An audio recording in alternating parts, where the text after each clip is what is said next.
That Spider-Man 2 gameplay was some heat, with the likes of Kraven and the Lizard being shown, followed up with the fucking symbiote. That is right, ladies and gentlemen, the symbiote is here, and we see it in full action against Kraven's goons and even against the Lizard. While watching and looking at towards the end of one of the cutscenes, we see Peter acting in a way Miles has never seen before, which got me thinking. Now that we know Insomniac usually shows off pretty early gameplay for these games, meaning Peter more than likely will get the suit within the first 1 or 2 hours of the game, meaning they have plenty of time to have Peter spiral down a path he's never gone before, with this not only affecting himself but those around him, specifically Miles Morales. Miles, who by the way just got done becoming his own hero and essentially becoming someone who could be just as capable as Peter Spider-Man, if not surpass him in certain ways, which the more I thought about it, the more I convinced myself that this narrative ooze is just too good to pass up, and there is no way that these two will not fight in the next game. Now, in terms of scaling for the game and how it can make sense, an easy way to write it is with the symbiote, Peter is just far more powerful than Miles, but Miles has other abilities to throw him off like invisibility and electricity, which in some adaptations is considered a counter to the symbiote. This is logical as well, since Miles in the last game literally can fight an amped rhino and absorb a lot of a blast that could wipe out a whole city, which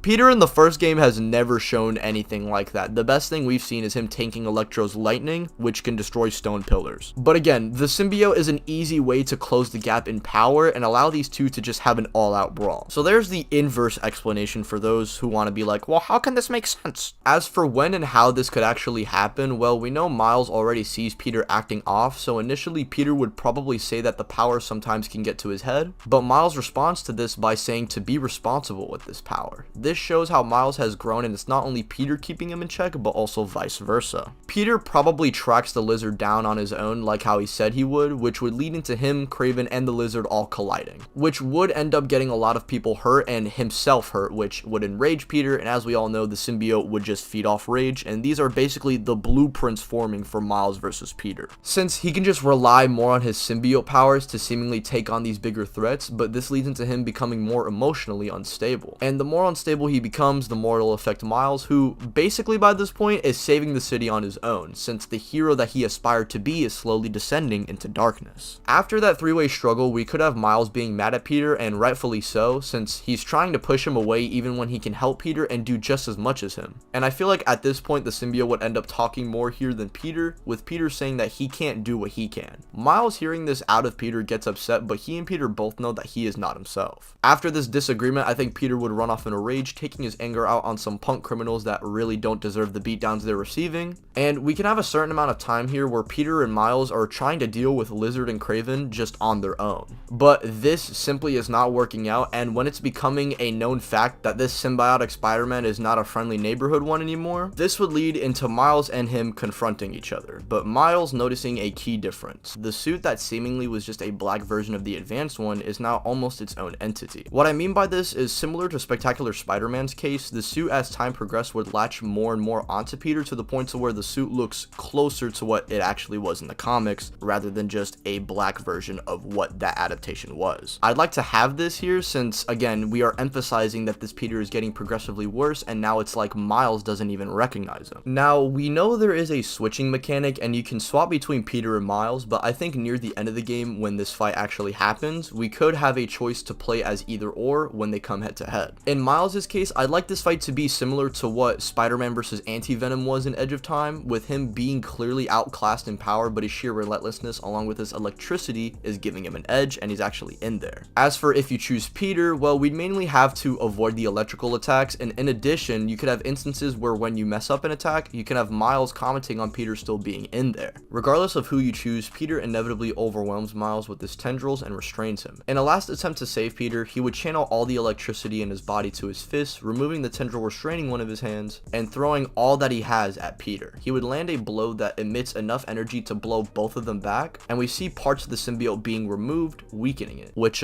if you didn't know, symbolizes Miles reaching Peter finally. And this allows Peter, who's barely conscious, to understand what's happening, and this is the moment where he realizes that the power literally consumed him. Miles wouldn't be dead, but he would definitely be way more injured than Peter and would be out of commission for a bit. Now, as for what happens after this encounter, well, we'd probably get a bell tower scene and wrap the game up with like Lizard or Kraven maybe 2v1ing Peter and maybe Miles coming in at the end and it's a 2v2. I don't know, I haven't thought too far for that. I just mainly wanted to show you my concept of what I think could be the best part of the game. And I can't wait for Insomniac to drop the game and make me feel stupid for even having this as a concept in my brain, because it's more than likely not going to happen. But I hope you guys enjoyed my theory.